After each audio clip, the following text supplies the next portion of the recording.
여러분 안녕하십니까? 오늘은 관심과 지나친 관심에 대해서 좀 말씀드리겠습니다.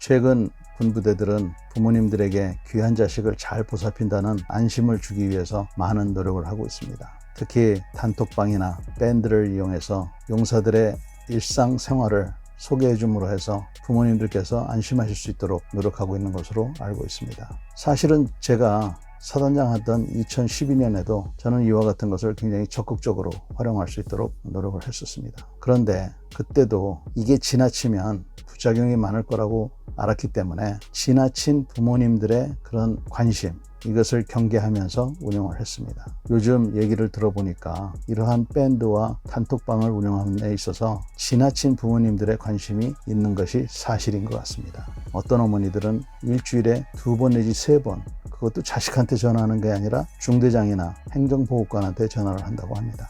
심지어는 삼겹살 회식을 했는데 삼겹살에 지방이 많아서 다음부터는 비계가 좀 없는 걸로 아들을 좀 먹였으면 좋겠다, 이런 얘기를 중대장한테 전화를 한다고 합니다. 물론 할 수도 있죠. 그러나 그러한 전화보다는 자기 아들에게 군생활 힘들더라도 열심히 하라는 그런 격려 전화를 하루에 2-3번씩 해도 좋습니다.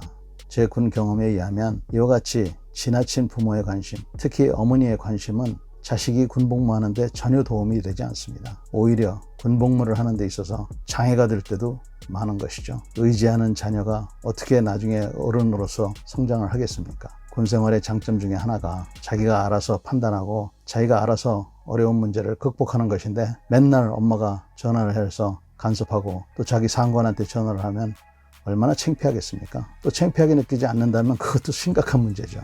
죽을 때까지 엄마한테 의지하면서 그러한 아들이 된다면 이것도 큰 문제가 아닐 수 없을 겁니다. 저는 현역 복무 시절에 저에게 부탁해오는 부모들에게 일단 정성을 다해서 안내를 했습니다.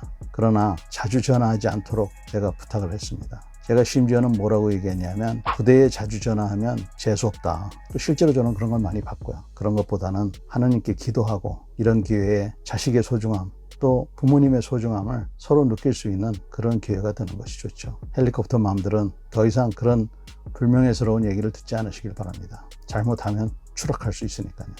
오히려 아들에게 정의의 길을 가고 어려운 일을 도맡아 해달라고 그렇게 말해주는 어머니가 애국적인 어머니가 될 것입니다.